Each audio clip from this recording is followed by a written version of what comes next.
31, 32, 33, 34. 41. സാറേ ഞാൻ തന്നെയാണ് 34. So what? വാതിൽ വെളിയിൽ നിന്ന് കൂവയാണ് വേണ്ടത്. ആ get in. Silence! Silence! Stop it!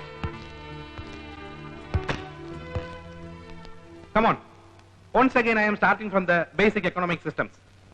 The economic system can be defined as some total of arrangements. എന്താണ് ഇത്? ടേപ്പ് റെക്കോർഡറാണ് സർ. സാറിന്റെ ലെക്ചർ. തനിക്ക് എന്താ എഴുതി എടുക്കാൻ പറ്റില്ലേ? ഓ ഞാൻ അങ്ങനെ എഴുതാറൊന്നുമില്ല സാറേ. ടൈപ്പ് റൈറ്ററാ പതിവ്. അതിപ്പോ ക്ലാസ്സിൽ കൊണ്ടുവന്ന ശബ്ദത്തിന്റെ ഒരു ഡിസ്റ്റർബൻസ് ഉണ്ടാവുമല്ലോ എന്ന് ഓർത്തിട്ടാ.